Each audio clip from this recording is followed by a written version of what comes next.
से सूरह कहफ के मुज़ाकरे का सिलसिला शुरू हुआ है और कल उसकी पहली आयत के 2 कलिमे अल्हम्दुलिल्लाह के कुछ मफ़हूम को वाज़ेह करने की बात के मुताबिक कोशिश की गई थी।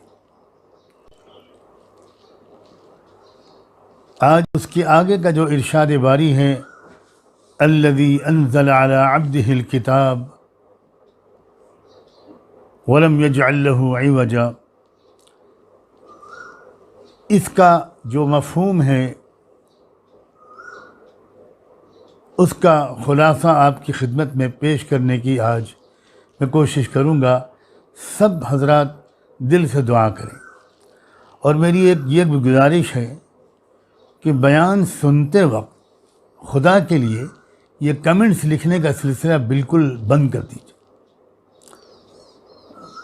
बिल्कुल बंद कर दीजिए। देखिए, जो इस दीनी गुफ्तगू है कुरान की हवाले से, उसको इस तरह सुनना चाहिए कि पूरे वजूद के साथ आप उसकी तरफ मुतवज्जे हो और दिल के अंदर एक गम भी हो, एक तलब भी हो, एक उम्मीद भी हो, एक खौफ भी हो कि अल्लाह ये जो बातें कही जा रही हैं ये मेरे दिल में उतर जाएं, मेरी ज़िंदगी को बदल दें। आँखों में आंसू होने चाहिए, दिल में एक कपकपी होनी चाहिए। ये जो अंदाज़ है ना कि आप सुनते चले जा रहे हैं और बीच में कमेंट्स करते चले जा रहे हैं, मुझे साफ लफ्ज़ों में कहने दीजिए, ये अल्लाह ताला की नाराज़गी का सबब बन सकता है और अपनी महरूमी का सबब बन सकता है। आपको कोई बात अगर कहनी है तो बाद में अपना तासुर ज़ाहिर कीजिए, लेकिन ये जो मॉडर्न फैशन है इसको छोड़ दीजिए। पहले क्या साहबे किराम अल्लाह के रसूल की जो बात सुनते थे वो बीच बीच में कुछ बड़बड़ाते रहते थे, कुछ कहते रहते थे। ज़रा अपने आप को एक दीनी सांचे में ढालिए, बिल्कुल क़त्अन कोई एक लफ्ज़ और एक लफ्ज़ भी आप उसके सामने मत लिखिए। मैं तो देखता नहीं हूँ, लेकिन मैंने कल देखा तो मुझे बहुत अफसोस और दुख हुआ और मुझे ये लगा कि कहीं ये सारी मेहनत बिल्कुल ज़ाय तो नहीं जाएगी। एक खूबसूरत तमन्नाओं वाली एक नस्ल की ज़रूरत है इस्लाम को, दुनिया को, इंसानियत को। इसलिए पहली गुजारिश मेरी आपसे ये है कि ये चैटिंग और ये तबसरे और ये कमेंट्स ये बिल्कुल बंद कर दीजिए और पूरी तवज्जो के साथ गुफ्तगू को सुनिए। अल्लाह ताला सबको नेक तौफीक अता फरमाए। अब अल्लाह ताला ने इस आयत में अपनी एक नेमत का जिक्र फरमाया है, अल्हम्दुलिल्लाहिल्लज़ी अनज़ल अला अब्दिहिल किताब, कि तमाम शुक्र व सिपास हम्द व सना का मुस्तहिक़ वो अल्लाह है जिसने अपने बंदे पर अल किताब उतारी। अल किताब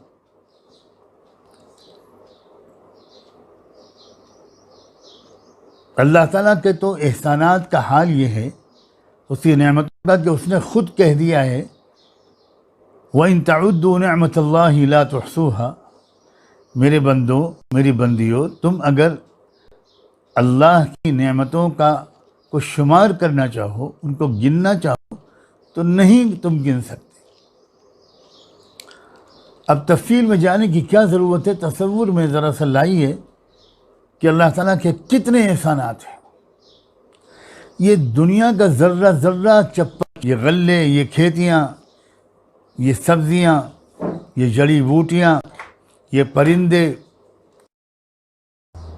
हमारे हम सब कुछ अल्लाह ने हमारे लिए बनाया है।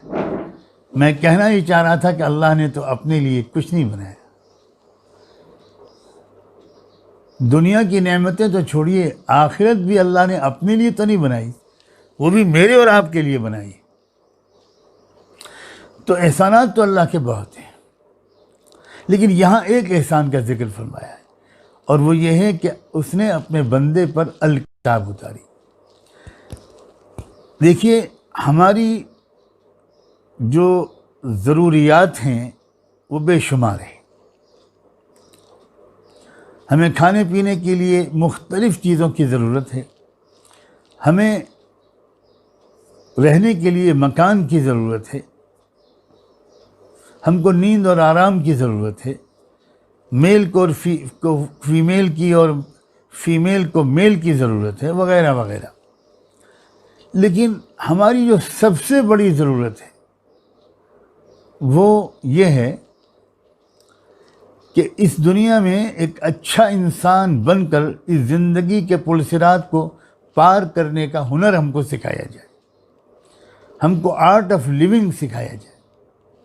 एक अच्छा इंसान बनने की लिए जो चीज़ें ज़रूरी हैं जानना, वो हमें बताई जाए। ये अल्लाह ताला का, यानी ये हमारी सबसे बड़ी ज़रूरत है। उसकी वजह यह है कि हमारे अंदर एक अजीब व गरीब पोटेंशियल रखा गया है। अच्छाई और बुराई, नेकी और बदी, दोनों किस्म की सलाहियतें हमारे अंदर रखी गई हैं।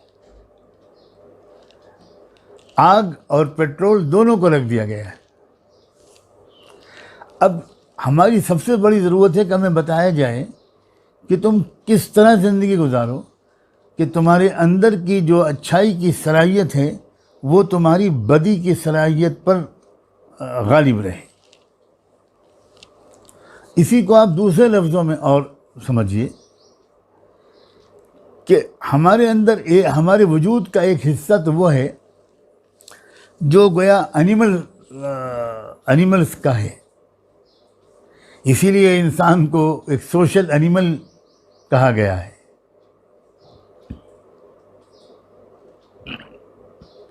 जिस तरह आम एनिमल्स को, जानवरों को जिन चीज़ों की ज़रूरत होती है, आम तौर पर इंसान को भी उन्हीं चीज़ों की ज़रूरत होती है। लेकिन ये इंसान के एक हिस्से को ज़रूरत होती है। इंसान की जो बॉडी है, इंसान का जो जिस्मानी वजूद है, ये उसकी ज़रूरियात है।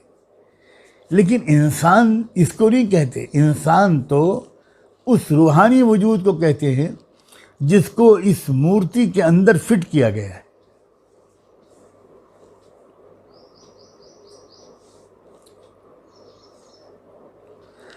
उस इंसान की ज़रूरियात है जो हमारा रूहानी वजूद है, हमारा जो स्पिरिचुअल पार्ट है हमारे एग्जिस्टेंस का, हमारी हस्ती और वजूद का। उसकी ये सबसे बड़ी ज़रूरत है कि हमको ये बताया जाए कि हमारे रूहानी वजूद के क्या तकाज़े हैं। वो जो हमारा स्पिरिचुअल पार्ट है वो कैसे सेटिस्फाई होगा, उसकी क्या डिमांड्स हैं,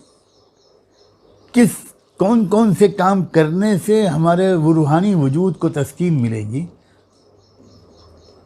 ताकत मिलेगी, न्यूट्रिशन मिलेगा, ग़िज़ा मिलेगी, और कौन कौन से काम करने से उसको तकलीफ़ होगी,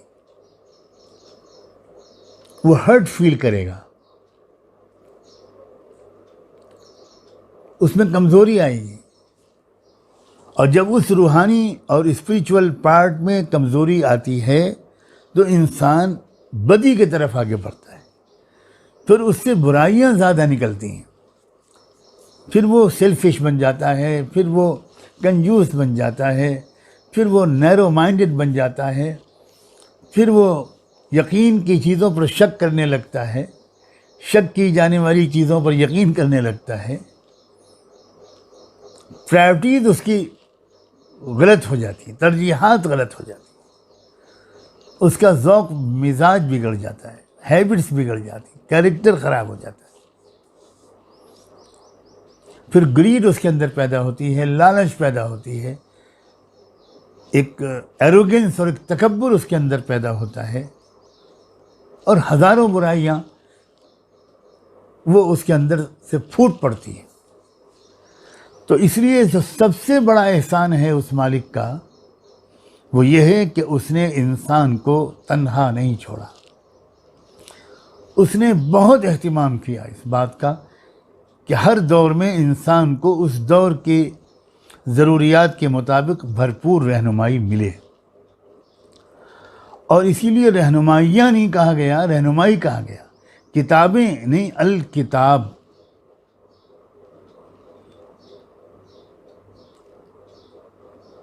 एक मुकम्मल रहनुमाई, the book, not one of the books, बल्कि द बुक, अल किताब।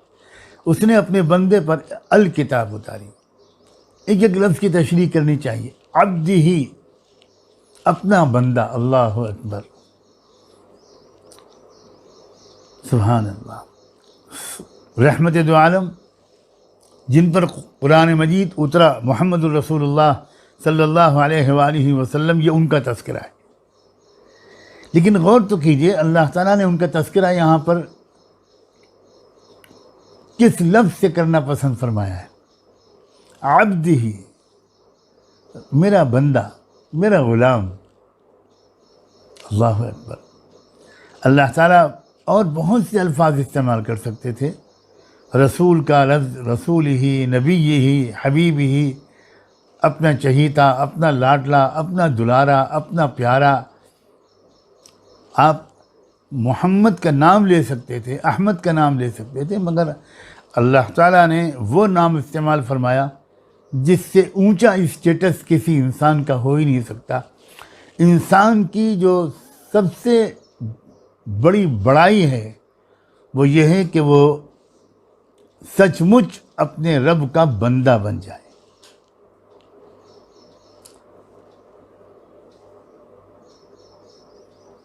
अब्दियत,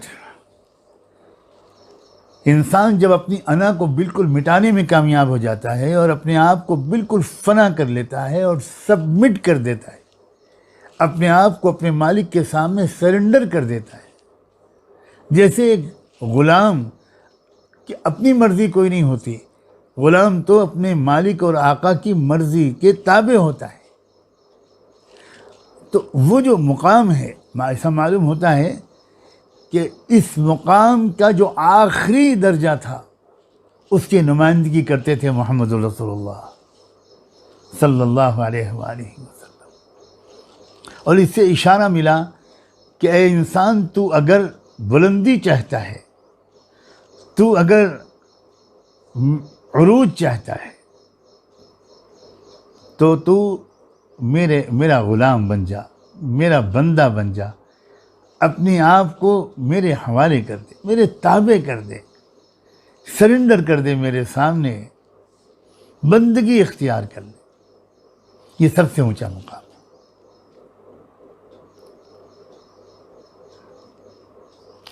और इसमें तौहीद की रियायत का भी एक पहलू ज़बरदस्त तरीके पर पिन्हा है कि जब कोई इंसान किसी शख्सियत के बारे में ये पहले मान लेगा कि वो मेरे रब का बंदे कामिल है, बंदे कामिल है और बंदा है, तो फिर ये गलती वो नहीं करेगा कि उस बंदे को रब को बराबर खड़ा कर दे, उस बंदे को भी रुबूबियत में, खुदाई शान में शरीक समझने लगे, साझीदार समझने लगे, उस बंदे से कुछ मांगने लगे। वो जानता है कि ये सबसे ऊंचे मुकाम का बंदा है, मगर है तो बंदा। तो जब इंसान ऐसी किसी शख्सियत या शख्सियतों की अकीदत, मोहब्बत और अज़मत उसके अंदर आती चली जाएगी और साथ ही अब्दियत, उसकी अब्दियत की शनाख्त और पहचान भी आती चली जाएगी कि वो कुछ भी हो, है उसी रब का बंदा जिस रब का बंदा वो खुद है। तो बंदा बंदे से तो नहीं मांगेगा, बंदा तो अपने मालिक से, आका से मांगेगा।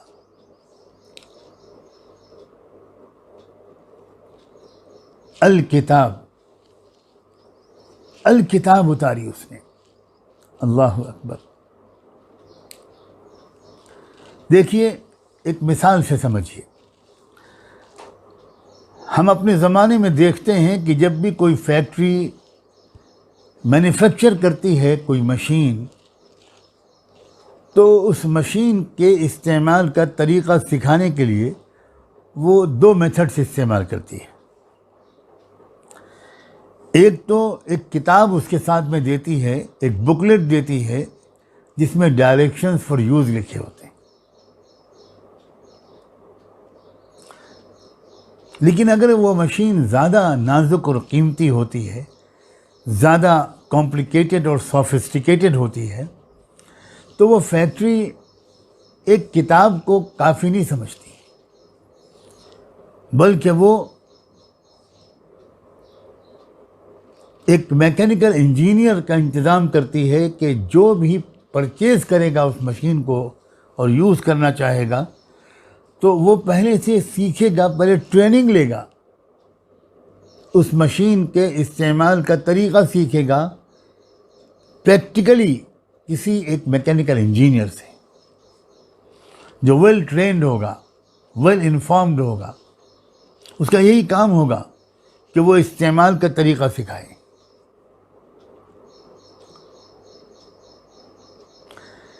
दुनिया में इंसान की मशीन से ज़्यादा कीमती कोई और मशीन नहीं।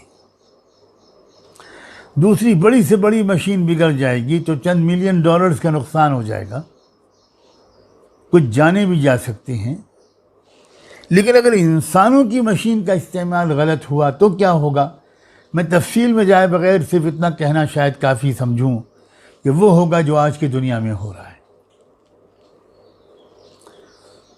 एक तरफ बिलियनर्स होंगे, चंद ख़ानदान होंगे जिनकी दौलत की कोई इंतहा नहीं होगी, और एक तरफ दुनिया की ओवरवेलमिंग मेजॉरिटी रोज़ाना गरीब से गरीब तर होती चली जाएगी। ये नतीजा किस बात का है?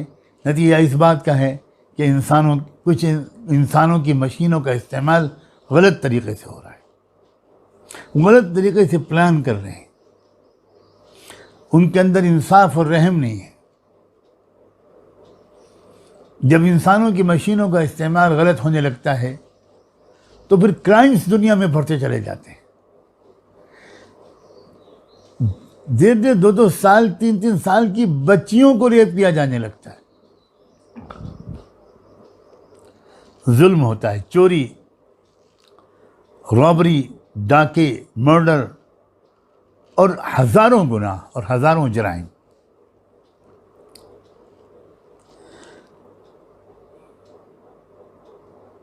तो इन सबसे ज़्यादा ज़रूरी ये है कि इंसान को अपनी मशीन के इस्तेमाल का तरीक़ा सिखाया जाए।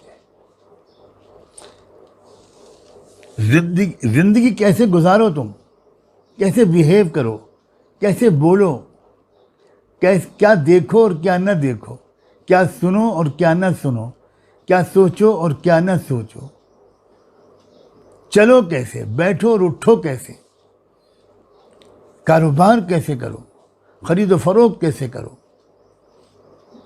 फैमिली कैसे बनाओ और कैसे फैमिली को मैनेज करो, रन करो। ये सब चीज़ें, इसकी ज़रूरत है सबसे ज़्यादा इंसान को कि इंसान को ये बताया जाए। अच्छा, बताने का हक़ किसका है? Who has exclusive right to guide the mankind? कौन? जिस मशीन को जो फैक्ट्री बनाती है वही फैक्ट्री का तो हक़ है कि वो उस मशीन के इस्तेमाल का तरीक़ा समझाए। हक़ भी है उसका और उसका फ़र्ज़ भी है।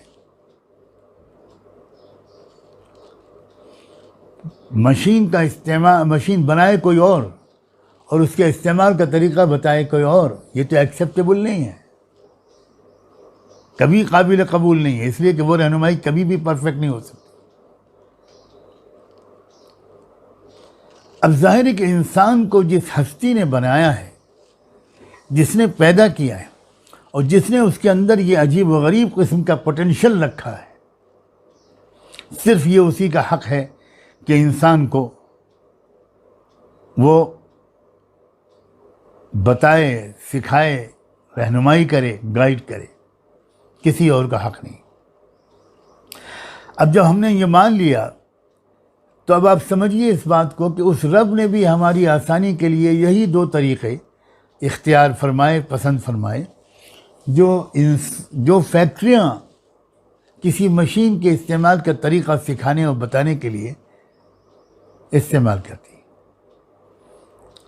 उसने भी, उस मालिक और रब ने भी किताबें भेजी, सहीफ़े भेजे, मुख्तलिफ़ नबियों के को, अपने मैसेंजर्स को उसने किताबें दी कि देखो इस किताब में जिस तरह लिखा है उस तरह तुम ज़िंदगी गुजारो और उसी तरह की ज़िंदगी गुजारने की रहनुमाई करो अपनी कौम को। और चूँकि मामला बहुत ज़्यादा सीरियस है तो प्रैक्टिकल ट्रेनिंग की ज़रूरत है, प्रैक्टिकली एजुकेट करने की ज़रूरत है। इसलिए हम तुमको एक नमूने का इंसान बनाकर भेज रहे हैं। अब तुम इस किताब पर अमल करके एक अमली नमूना पेश करके अमली तौर पर तरबियत दो, सिखाओ कि ऐसे ज़िंदगी गुजारी जाती है। हर नबी और रसूल को एक मॉडल बनाकर खुदा ने भेजा। तो दो चीज़ें, दो ज़रिए इख्तियार किए अल्लाह ने, एक तो किताब और दूसरे रसूल।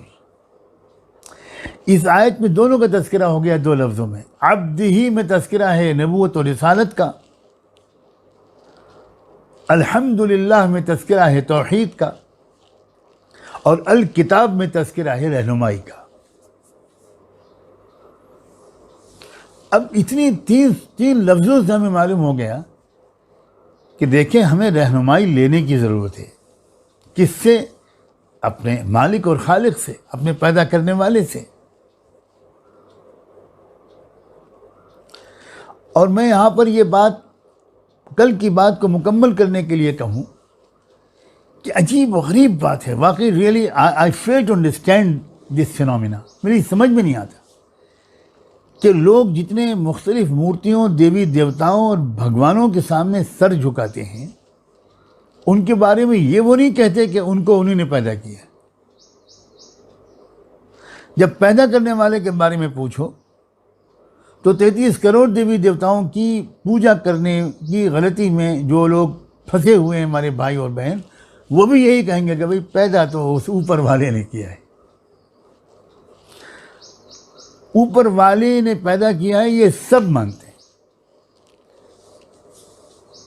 यहाँ तक कि वो लोग जो कहते हैं कि हम किसी को नहीं मानते, हमने तो ये महसूस किया और देखा है कि जब वो भी किसी क्राइसिस में फंसते हैं तो किसी न किसी शक्ल में उस अनसीन ताकत से मदद मांगते हैं। ये इंसान के अंदर की एक फितरत की पुकार है। और कुरान मजीद ने बरमला कहा है कि ये तो न जाने कितनी मूर्तियों के सामने सर झुकाने वाले लोग तुम्हारे सामने खड़े हैं, अगर तुम इनसे पूछोगे कि आसमान और ज़मीन को पैदा किसने किया है, तो वो यही कहेंगे कि पैदा तो अल्लाह ही ने किया। लइन सअल्तहुम मन खलक़स समावाति वल अर्द लयक़ूलुन्न अल्लाह। तो भाई, ए मेरे भाइयों,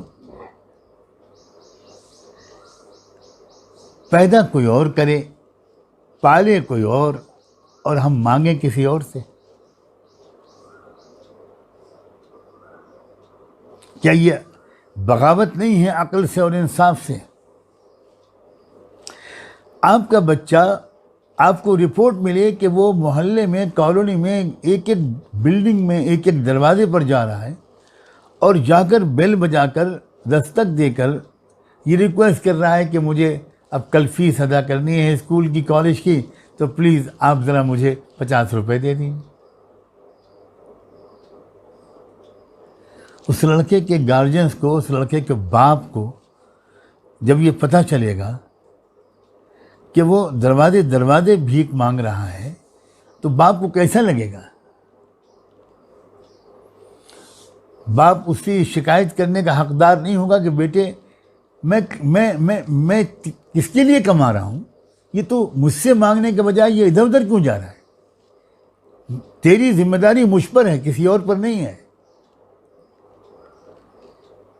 इसीलिए इंसान के बहुत से पाप खुदा माफ़ कर सकता है और कर देता है, लेकिन जब खुदा ये देखता है कि सब कुछ खुदा उसको दे रहा है, सब कुछ खुदा ने उसके लिए बनाया है, और फिर भी ये मेरा बंदा कभी किसी मज़ार पर जाके मांगने लगता है, कभी किसी मूर्ति के सामने जाके खड़ा होकर मांगने लगता है, और कभी सूरज से मांगता है, कभी चांद से मांगता है, कभी किसी जानवर से मांगता है, उस रब को शिकायत का और नाराज़ होने का पूरा हक है।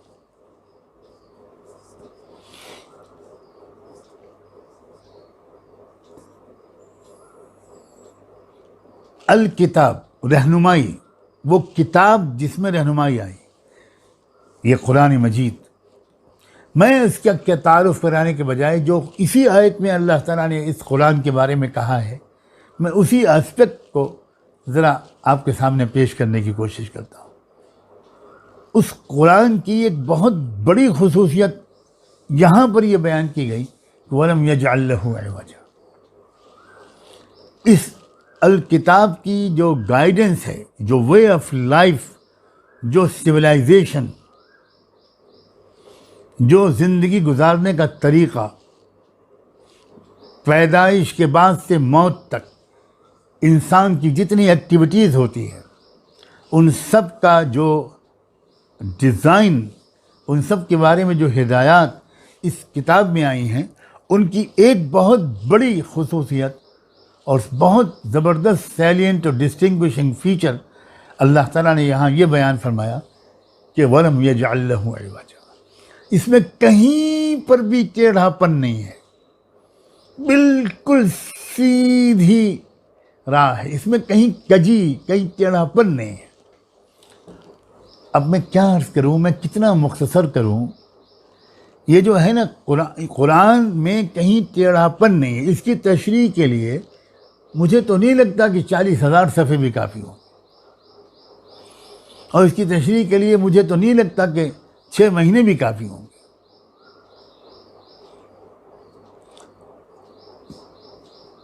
काश के हमारे दरमियान एक डीप अंडरस्टैंडिंग कुरान की और मौजूदा सिविलाइजेशन की एक कंपैरेटिव स्टडी का ज़ौक़ आम हो। हर मामले में बिल्कुल फितरत के मुताबिक, इंसान की नेचर के मुताबिक जो बेहतरीन और आसान और परफेक्ट रहनुमाई है, वह है कुरान। मैं 2-4 चीज़ों की मिसाल देता हूँ, बाकी आप खुद सोचिए।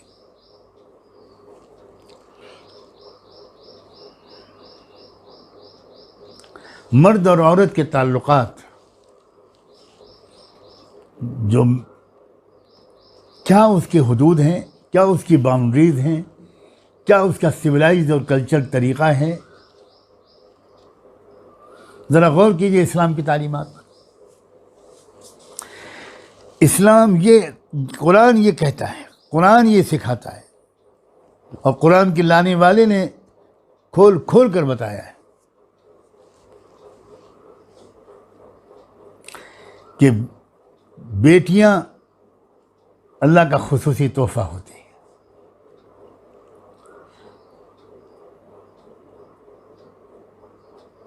माँ के पैरों के नीचे जन्नत है। बीवियों को यूँ समझो कि तुम्हारे ही अपने वजूद का वादा हिस्सा है, ज़ौज हैं, वो तुम्हारे वजूद का टुकड़ा है। जैसे तुम्हारे सिलसिले में उन पर ड्यूटीज़ हैं, तुम्हारे राइट्स हैं उन पर, वैसे ही उनके भी राइट्स हैं तुम्हारे के ऊपर। वलहुन्ना मिस्लुल्लज़ी अलैहिन्ना बिलमारूफ़। अब ये बहुत लंबे बाब है मर्द और औरत के ताल्लुकात के बारे में, जो कुछ भी कुरान में आया है। औलाद और माँ का रिश्ता, माँ और औलाद का रिश्ता, भाई और बहन का रिश्ता, शौहर और बीवी का रिश्ता,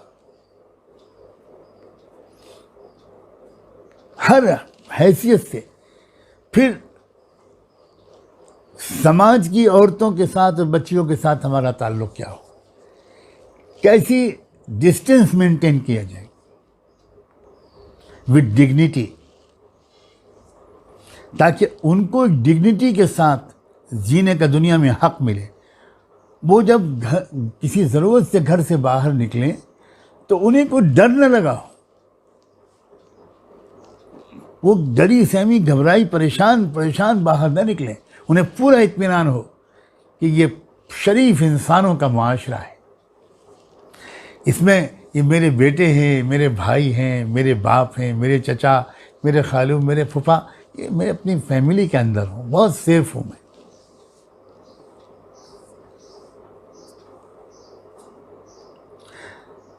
आप ज़िंदगी के किसी पहलू को भी देख लें, इकोनॉमिक सिस्टम देखें, फैमिली सिस्टम देखें, बस वो कुरान की इस बात पर आप इसकी तफसील में जाते चले जाइए कि कहीं टेढ़ापन नहीं, कहीं पर कोई ज़ोर ज़बरदस्ती इंसान की फितरत के ख़िलाफ़ कुछ नहीं।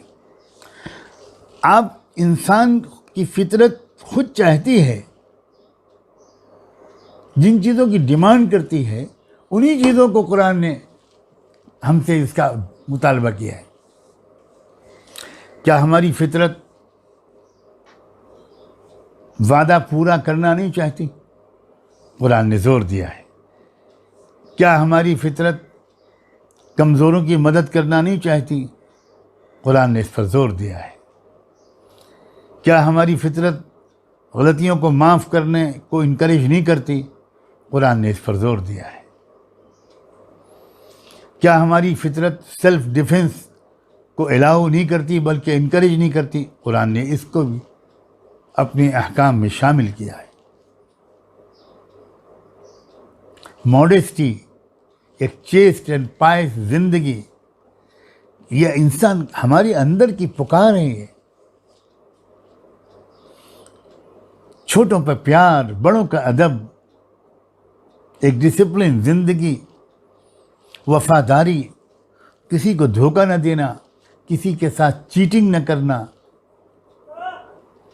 क्या इन सारी बातों पर हमारी अंदर से एक इंसानी हिस्स जो हमारे अंदर का इंसान है, क्या वो इन चीज़ों को लाइक नहीं करता? जिन चीज़ों को हमारी फितरत लाइक करती है उन्हीं को कुरान ज़रूरी करार देता है, मुनासिब करार देता है, और जिन चीज़ों को हमारी फितरत डिसलाइक करती है उन्हीं चीज़ों को कुरान उन्हीं चीज़ों से हमको रोकता है। झूठ है, बेशर्मी है, बेहयाई है, जुल्म है, झूठी गवाही है, वक्त का ज़ाया करना है, अल्लाह के दिए हुए वेल्थ को ज़ाया करना है, मिसमैनेज करना है। यही सब चीज़ें हैं जिनको रोकने के लिए कुरान आया।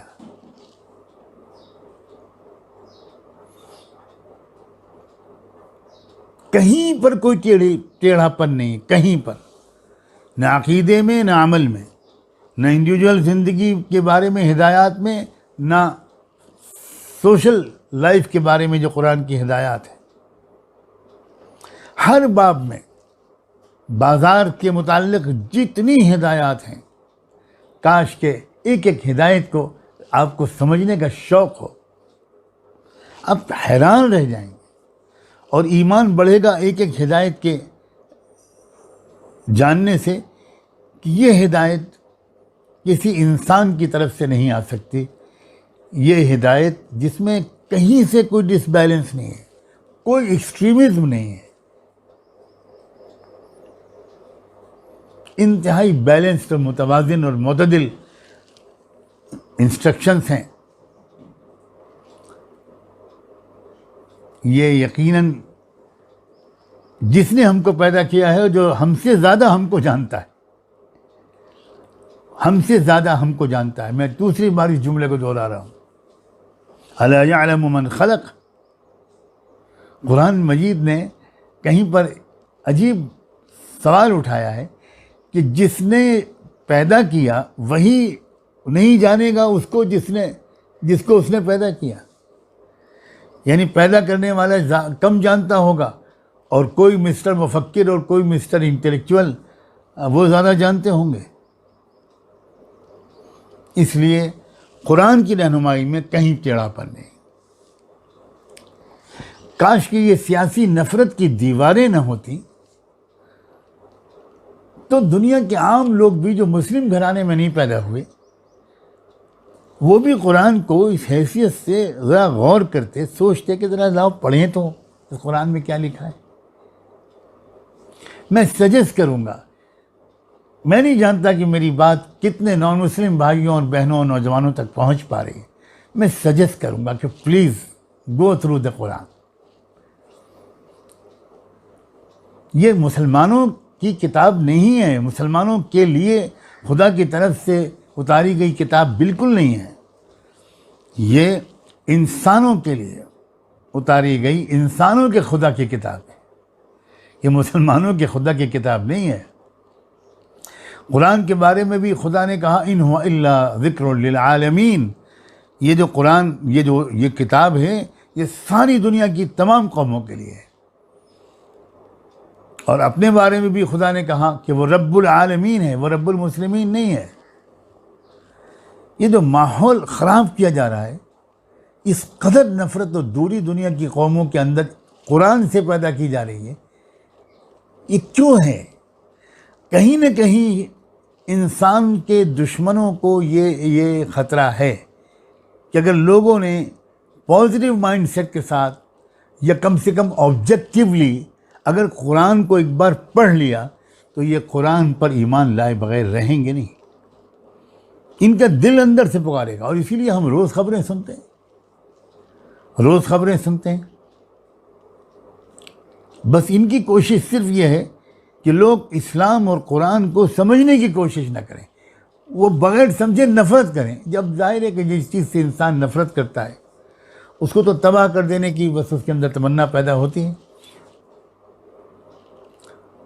काश कि दुनिया के लोग इंडिपेंडेंट अपने अकल से कुछ फैसले करें, अपने इरादे से फैसले करें।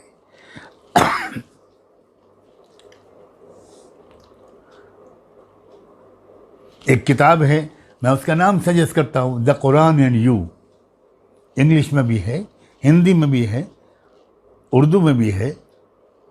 कुरान आपसे क्या कहता है, ये उसका नाम। इसमें एक तरह से ब्रीफली इंट्रोड्यूस करा गया है, अपनी तरफ से कुछ नहीं कहा गया। और इसके ऑथर ने अपनी तरफ से कुछ नहीं कहा है, कोई पेंट नहीं किया है कि आप पेंटिंग को देखो और पेंटिंग को दाद दो। नहीं नहीं नहीं, जो नेचुरल ब्यूटी है कुरान की वो उन्होंने सामने पेश कर दी। बस ये इस बारे में कुरान ने ये कहा, एग्जिस्टेंस ऑफ गॉड के बारे में कुरान ने ये कहा, वननेस ऑफ गॉड के बारे में कुरान ने ये कहा, वर्शिप के तरीक़ों के बारे में कुरान ने ये कहा, relation between human being and between God उसके बारे में कुरान ने ये कहा, मॉरल जो ज़िंदगी हमारे अखलाक कैसे होने चाहिए उसके बारे में कुरान ने ये कहा, हमारा बिहेवियर कैसा होना चाहिए उसके बारे में कुरान ने ये कहा। Please go through these books, पढ़िए इन किताबों।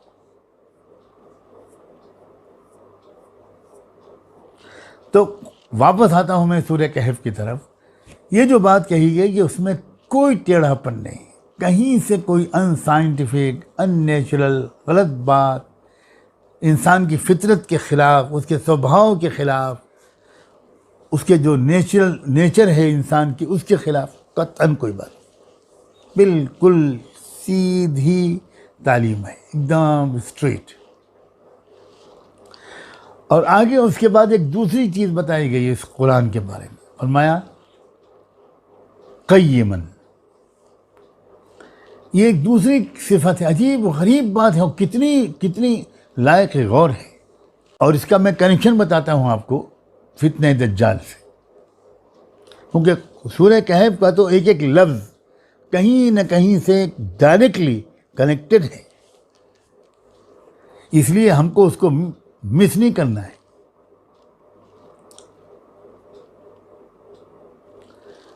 ये जो वो तहजीब है, वो सिविलाइजेशन, अगर उसको सिविलाइजेशन कहना सही हो, जो आजकल पूरी दुनिया में छाई हुई है, जो दरअसल एक माहौल बनाया गया है, एक गॉडलेस सोसाइटी का माहौल बनाया गया है, खुदा बेजार मुआशरा जो बनाया गया है, जिसमें दज्जाल आकर रूल करना चाहता है, दज्जाल रूल कर ही नहीं सकता अगर समाज के अंदर वैल्यूज जिंदा हो। वो समाज दज्जाल को, the greatest deceiver of the history को एक्सेप्ट ही नहीं करेगा।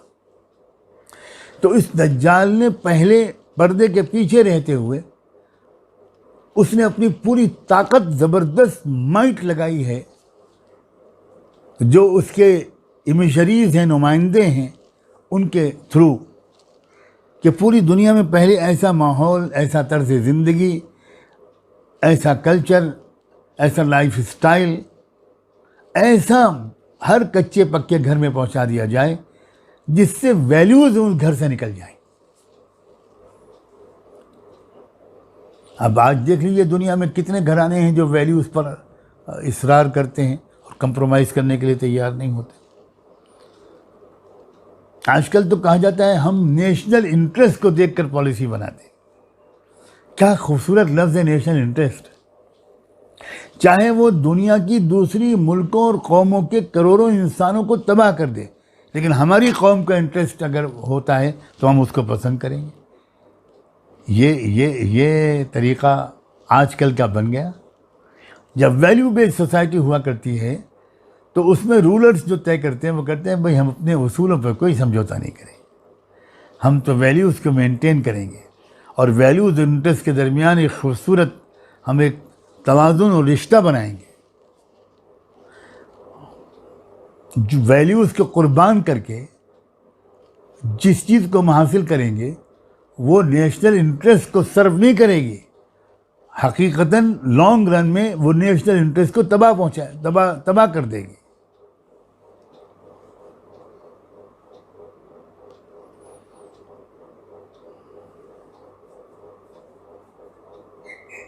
तो क़य्यमन, अब क़य्यमन के ज़रिए ये कहा गया कि ये जो अल किताब है उसमें जो रहनुमाई है ये पहले इंसान आदम अलैहिस्सलाम के ज़माने से लेकर जितनी किताबें आईं, जितने नबी आए, जिन जिन कौमों में खुदा की तरफ से रहनुमाई आई और हर कौम के पास खुदा की तरफ से रहनुमाई आई डायरेक्टली या इनडायरेक्टली, तो ये जो अल किताब कुरान में जो अल्लाह ने मोहम्मद रसूलुल्लाह पर उतारी है इसमें वही रहनुमाई आई है जो शुरू से कुरान के उतरते वक्त तक चली आ रही। आप दरअसल सोचिए ज़रा, जब इंसान कोई कानून बनाता है, दस्तूर बनाता है, जब इंसान अपने लिए कुछ चुनता है रोज़ तब्दीली करनी पड़ती है, रोज़ अमेंडमेंट होता है। आज जो चीज़ बड़ी आइडियल बनाकर पेश की जा रही है थोड़े दिनों के बाद उसको रिजेक्ट कर दिया जाता है। आज कहा जाता है कि हमारे सारे मसलों का हल कैपिटलिज्म है, सरमायादाराना निज़ाम है, ये जो पूंजीपतियों की व्यवस्था है वो है। और थोड़े दिन के तजर्बे के बाद फिर यू टर्न लिया जाता है और कहा जाता है नहीं नहीं नहीं नहीं ये तो बिल्कुल गलत रास्ता है, असल रास्ता सोशलिज्म का है।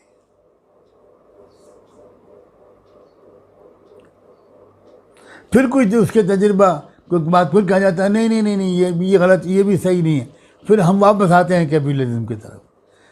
कभी कहा जाता है कि मोनार्की सिस्टम बेहतर है, कभी कहा जाता है कि डेमोक्रेटिक सिस्टम बेहतर है, कहीं कहा जाता है प्रेसिडेंशियल सिस्टम बेहतर है, कहीं कुछ और, कहीं पार्लियामेंट्री सिस्टम बेहतर है। बदलते रहते हैं, रोज़ बदलते रहते हैं। कुरान की खुसूसियत ये है कि इंसानों के शफीक परवरदिगार ने इंसानों के लिए जो रहनुमाई भेजी उसके फंडामेंटल्स में कभी कोई चेंज नहीं आएगा, बिल्कुल कभी कोई तब्दीली नहीं आई।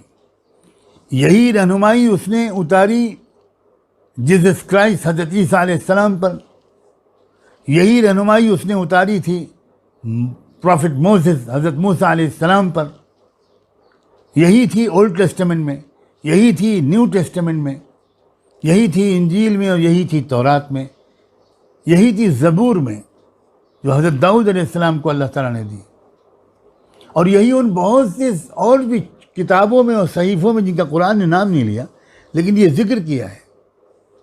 इन्ना हाज़ा लफ़ी सुहुफ़िल ऊला सुहुफ़ इब्राहीम व मूसा, कि यही जो तालीम इसमें हम तुमको दे रहे हैं मोहम्मद, ए मोहम्मद को अपना कायद और रहबर मानने वालों, यही हमने इब्राहीम को जो सहीफ़े दिए थे, पता चला इब्राहीम अलैहिस्सलाम को भी तो कुछ सहीफ़े मिले, उसमें फरमाया यही हमने उसमें भी कहा था, यही तालीमात वहाँ थी।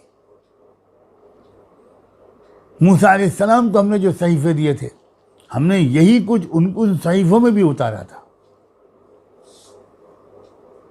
इन्नहु लफ़ी ज़ुबुरिल अव्वलीन, एक और मुकाम पर कुरान ने कहा कि ये जो कुरान में हम बता रहे हैं, यही सबसे पहले दुनिया में जो लोग आबाद हुए, बिल्कुल पहले, उनके सहीफ़ों में यही तालीमात हमने दी।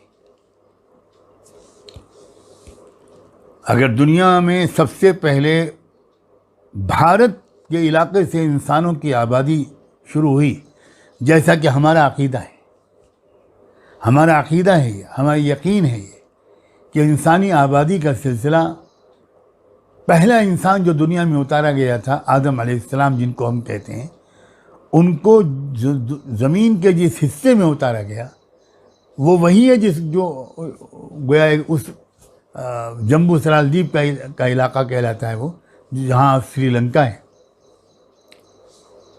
तो उस वक्त भी जो रहनुमाई उनको देकर भेजा गया था, इम्मा यअतियन्नकुम मिन्नी हुदन फमन तबिअ हुदाया, उस वक्त कह दिया गया था जब आदम को और उनकी बीवी को उतारा गया है, तो कह दिया गया था कि जो भी मेरी तरफ से रहनुमाई आएगी, मैं इत्तला देता हूँ तुमको कि जो मेरी उस रहनुमाई के मुताबिक ज़िंदगी गुजारेगा, उसके वो बेखौफ ज़िंदगी गुजारेगा। न खौफ होगा आने वाले किसी मुसीबत का, न पिछले किसी सदमे का असर होगा। फला खौफुन अलैहिम वला हुम यहज़नून, बहुत मुतमईन ज़िंदगी गुजरेगी। तो उस वक्त से जो सिलसिला रहनुमाई उतारने का शुरू हुआ,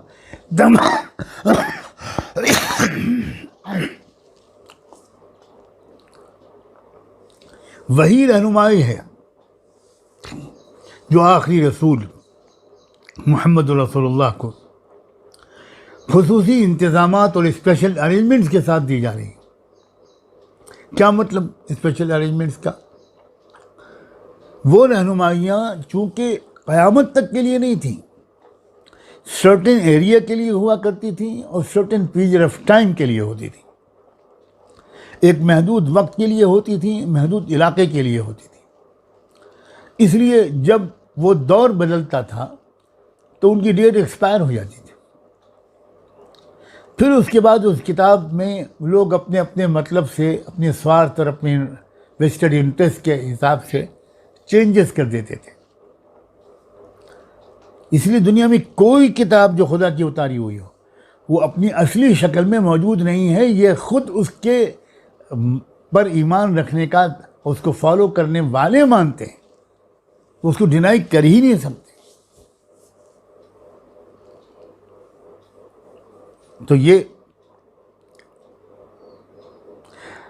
उसी रहनुमाई को अपनी आखिरी शक्ल में हर लिहाज से मुकम्मल करके इन इंतज़ामात के साथ उसने भेजा अपने बंदे मोहम्मद पर सल्लल्लाहु अलैहि वसल्लम कि अब इस किताब में कोई तब्दीली नहीं होगी, कोई कमी ज़्यादती नहीं होगी, एक नुक्ता नहीं बदल सकता, ये क़यामत तक इसी हालत में महफूज रहेगी।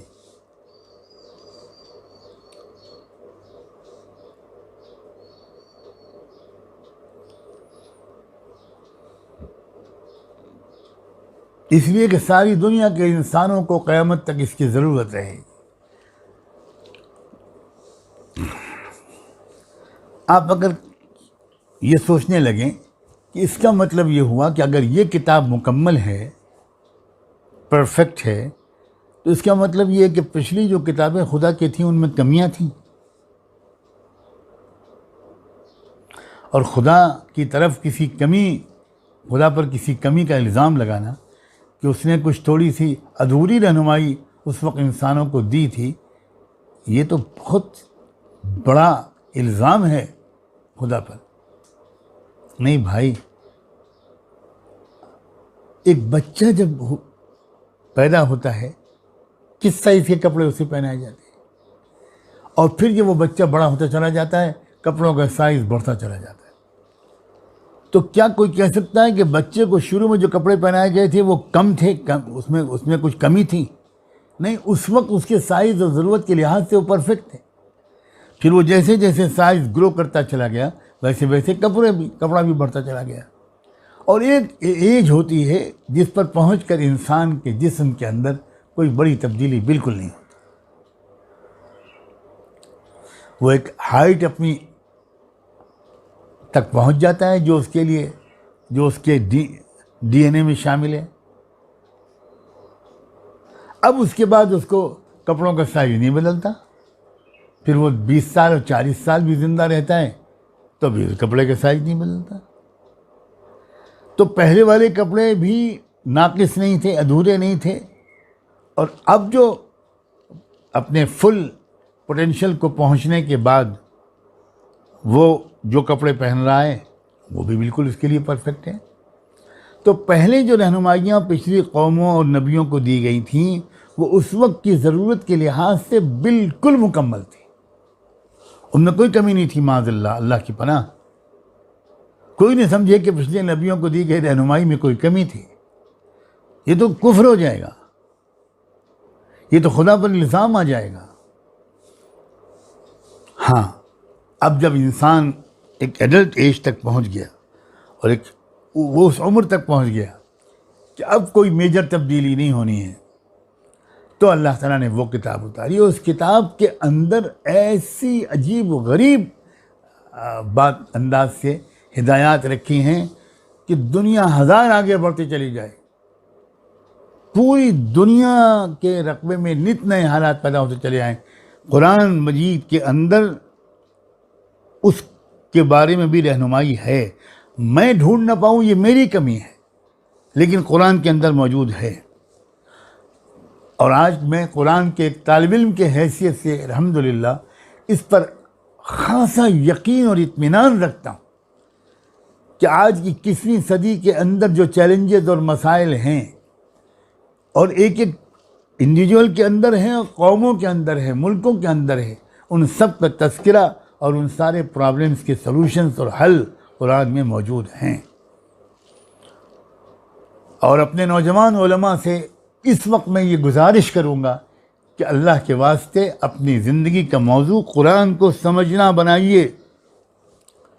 कुरान की तालीमात का बहुत बड़ा हिस्सा आज दुनिया के आँखों से ओझल है, और दुनिया की आँखों से ओझल है। मुझे ये काश के न कहना पड़ता कि आज तो कुरान मजीद को ज़िंदा रहनुमाई की किताब की हैसियत से समझाने वालों की बहुत कमी हो गई, समझने वालों की भी कमी हो गई। इस हैसियत से हम कुरान मजीद को आम तौर पर सुन रहे हैं, समझ रहे हैं कि जैसे वो एक पिछले दौर की कुछ किताब बारे में कुछ उसमें हिदायत हैं। कुरान के तलबा को ये समझना चाहिए, हमारे अज़ीज़ नौजवान उलमा को, कि जहाँ तज़किरा आप पढ़ रहे हैं यहूद का, नसारा का, मुशरिकीन का, मुनाफिकीन का, खैबर का, तबूक का, बदर का, उहद का, हुनैन का, जहाँ तज़किरा पढ़ रहे हैं आप रूमियों का, जहाँ आप तज़किरा पढ़ रहे हैं नसारा का या लदीना कालू इन्ना नसारा का, उन सब ही आयतों में, बल्कि मैं तो इससे भी पहले कहता हूँ जहाँ आप तज़किरा पढ़ रहे हैं कौम आद और कौम समूद का, कौम मदियन का, फ़िरऔन का, क़ारून और हामान का, नमरूद का, जहाँ आप उन सब में आज के चैलेंजेस का हल मौजूद है भाई। और अभी आप सूरह कहफ में, खुदा वक्त में बरकत दे और आप आगे बढ़ेंगे तो आप हैरान रह जाएंगे कि आजकल की मगरबी तहज़ीब व तमद्दुन, जो फितने दज्जाल की दरअसल तफसील का नाम है, उसका भरपूर तज़किरा इस सूरह कहफ में मौजूद है, और उससे बचने और बचाने के तरीक़ों की तरफ तफसीली रहनुमाई इस सूरत में मौजूद है। ऐसा मालूम होता है कि जैसे आज के हालात में ये सूरत उतरी है, आज उतरी है। इतनी रिलेवेंट किताब है कुरान।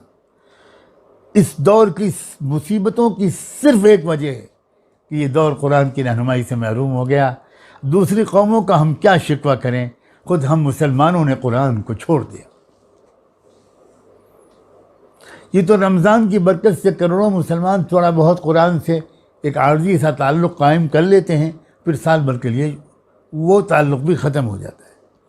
और अब तो उन लोगों की तादाद भी अनफॉर्चुनेटली बढ़ती जा रही है कि जो रमज़ान में भी कुरान से अपना रिश्ता नहीं जोड़ पाते। कोई टेढ़ापन कुरान में नहीं है, और क़य्यमन यानी ये शुरू से आखिर तक ये इटर्नल गाइडेंस है। ये एक ऐसा दीन और ऐसी रहनुमाई है कि जो तमाम कौमों को यकजा कर लेगा। याद रखिए, खुदा की जो रहनुमाई बंदों को मिली है, उसके लिए कुरान मजीद में एक लफ्ज़ बोला गया है दीन, और एक लफ्ज़ बोला गया है शरीयत, जिसको हम अपनी ज़बान में कहते हैं शरीयत। तो अलग अलग नबियों की शरीयत के अंदर थोड़ा बहुत डिफरेंस है उस दौर के हालात के लिहाज से,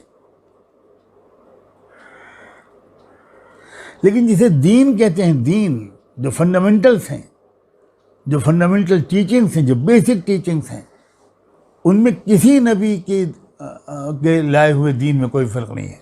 दीन एक ही है, हमेशा से एक ही है। इन्न दीन इंदल्लाहिल इस्लाम, दीन तो हमेशा से एक रहा। सूरह शूरा में फरमाया गया शरअ लकुम मिनद्दीन मा वस्सा बिही नूहन। अब आगे लंबी आयत आए थे जिसमें नबियों का जिक्र है। फरमाया अल्लाह ने ईमान वालों को, कुरान वालों को मुखातब करके कि तुमको अल्लाह ने वही दीन दिया है जो सबसे पहले अल्लाह ने नूह को दिया था, जो पहले नूह को दिया था, और जो हम तुम पर उतार रहे हैं। और वही दीन हमने मूसा को, ईसा को, उन सबको दिया था। और यही ताकीद की थी कि नक़ीमुद्दीन वला ततफ़र्रक़ू फ़ीह, कि दीन उसी पुराने दीन पर कायम रहना। तो ये कुरान तो उसी पुराने दीन को परफेक्ट शक्ल में ज़िंदा करने के लिए आया है। और अगर ये अपनी सही स्पिरिट के साथ कौमों के सामने आ जाए तो सब कौमें यही कहेंगी यही तो हमारा दीन है। इस तरह एक आलमी इत्तेहाद कायम होगा। ये कौमों की जंगें और क्लैश ऑफ सिविलाइजेशंस ये ख़त्म हो जाएगा। इससे छुटकारा मिलने का यही एक रास्ता है। ताअलू इला कलिमतिन सवाइन बैनना व बैनकुम। कुरान मजीद ने पिछली किताबों पर ईमान रखने वालों को प्यार भरी दावत दी है कि आओ आओ उस बात की तरफ जो हमारे और तुम्हारे दरमियान बिल्कुल एग्रीड पॉइंट है, जिसमें कोई इख्तिलाफ हो ही नहीं सकता। आ जाओ, उस पर मुत्तफ़िक़ हो जाओ, और उसके बाद फिर हमारी गुफ्तगू शुरू होगी। बाकी चीज़ों के बारे में जिसमें नज़र आता है कि तुम अलग हम अलग, हम देखेंगे कि अगर वाकई हम अलग अलग हैं या कहीं न, जिसमें लम यजअल लहू इवजन, जिसमें कहीं से कोई कजी और टेढ़ापन नहीं है। और क़य्यमन, क़य्यमन का मतलब ये ऊपर से नीचे तक आने वाला बिल्कुल एक सीधा रास्ता है। अगर मैं ठेठ हिंदी या संस्कृत ज़बान में कहूँ तो इसी को कहते हैं शाश्वत धर्म, इसी को कहते हैं सनातन धर्म, जिसको दीन क़य्यम कहा है। ज़ालिक दीनुल क़य्यम, यानी इस्लाम शुरू से आज तक चला आने वाला एक सब नबियों का लाया हुआ रास्ता है। अगर भारत में खुदा के नबी आए, और यकीनन आए होंगे, तो वो भी वही दीन लेकर आए थे। अगर दुनिया के किसी भी इलाके में खुदा के नबी आए और कुरान के बयान के मुताबिक हर कौम को रहबर मिले, इम मिन उम्मतिन इल्ला खला फीहा नज़ीर, कोई उम्मत ऐसी नहीं है जिसमें कोई न कोई वार्न करने वाला, आगाह करने वाला, गाइड करने वाला ना आया हो। वलिकुल्लि कौमिन हाद, हर कौम के अंदर हमने एक रहबर भेजा है। तो वो सब के सब को, उन सब की रहनुमाई पर तुम्हारी तरफ वापस कर रहा है। ये कोई किसी एक कौम की प्रॉपर्टी नहीं है कि तुम ये सोचो कि ये तो दूसरी कौम की चीज़ है, हम क्यों कबूल करें। नहीं, हरगिज़ नहीं। ये तुम्हारी भी चीज़ है। पहले तुमको मिल चुकी है तुम्हारे बाप दादा को, बाद में उसको परफेक्ट शक्ल में अल्लाह ने अपने बंदे मोहम्मदुर रसूलुल्लाह पर कुरान में उतारा है। अब यहाँ भी आपको क़य्यमन में भी ये कहना होगा, सोचना होगा, देखना होगा, रिसर्च करना होगा कि ये जो जिसको हम फितने दज्जाल कह रहे हैं, क्या इसका माजी के वैल्यू बेस्ड जो इंस्ट्रक्शंस थे उनसे रिश्ता है, या ये उनसे बिल्कुल डिविएट करने वाले एक शैतानी किस्म की रहनुमाइयाँ हैं? क्या ऊपर से शुरू से फितरत इंसानी के मुताबिक अल्लाह की, इंसानों के खुदा की जो रहनुमाई उतरी है किसी भी दौर में, क्या उसके उसूलों के मुताबिक ज़रा जांच कर देखो इस मगरबी तहजीब को, कि वहाँ भी ये नंगा नाच हुआ करता था, वहाँ भी फहाशी हुआ करती थी, माज़अल्लाह, खुदा की पनाह। वहाँ भी इस तरह सूद के ज़रिए गरीबों का खून चूसा जाता था। क्या वहाँ भी नाइंसाफ़ियाँ होती थीं, झूठी गवाहियाँ होती थीं? हरगिज़ नहीं। खुदा की तरफ से जो ऊपर से रहनुमाई चली आ रही है वो कुछ और है, और ये जो शैतानी तहजीब है,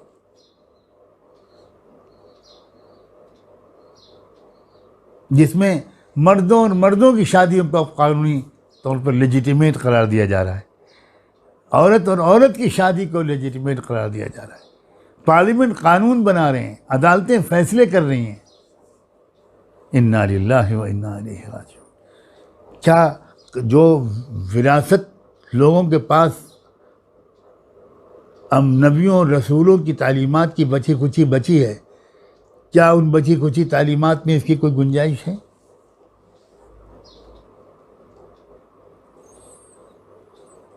तो ये जो तहजीब है, जो दज्जाल का फितना है, और दज्जाल के लिए दरअसल ज़मीन हमवार करने वाली तहजीब है, उसका कोई ताल्लुक़ उस रहनुमाई से नहीं है जो इंसानियत की तारीख़ के शुरू दौर से आज के दौर तक मुसलसल चली आ रही, कुरान के उतरने के दौर तक चली आ रही, उससे कोई रिश्ता नहीं। ये तो शैतानी तहजीब है।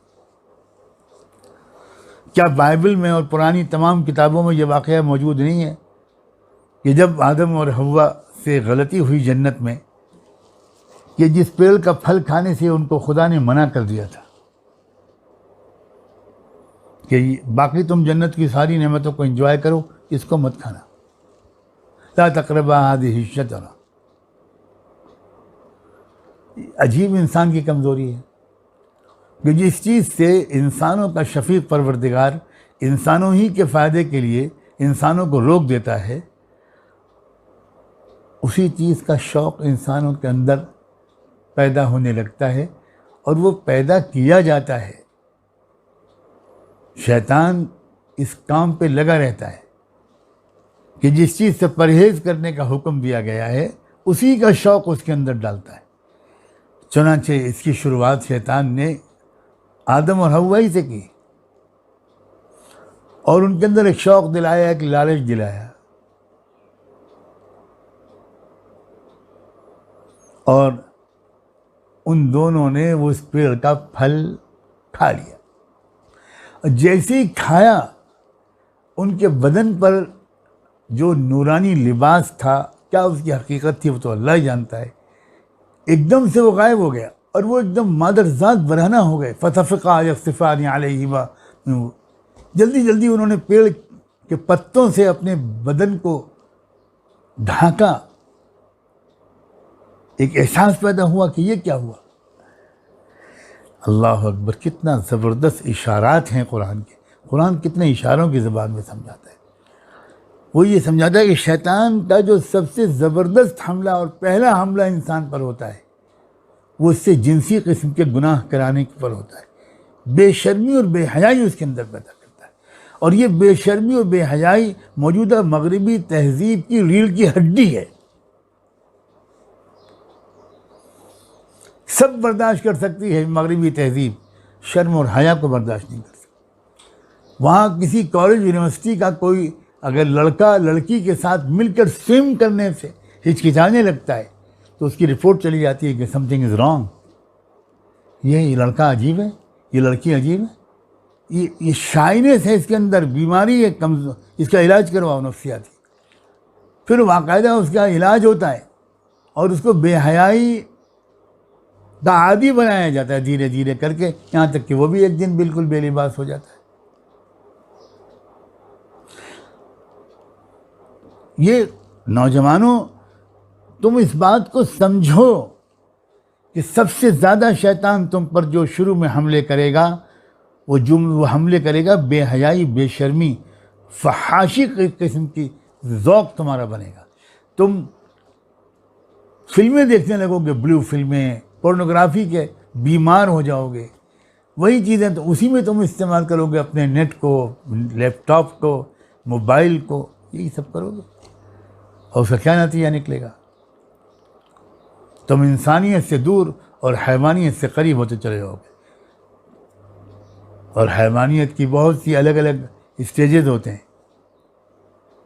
मैं इस वक्त इस तफसील में जाने से गुरेज करते हुए इसी पर इक्तिफ़ा करता हूँ और कल इंशाअल्लाह लियुनज़िर बअसन शदीदम मिन लदुन इसकी तशरीह करने की कोशिश करूँगा। अल्लाह ताला अपने करम से अपनी किताब की सही और गहरी समझ अता फ़रमाए और उसके नूर को अंदर उतार दे, तक़वा अता कर दे, पाक दामनी अता कर दे। जो अब तक हमसे गुनाह हो गए, मग़फ़िरत के अशरे में अल्लाह हमें माफ़ कर दे और आइंदा 100% हर किस्म के गुनाह से बचना हमारे लिए आसान फरमा दे। व आखिरु दावाना अनिल हम्दुलिल्लाहि रब्बिल आलमीन।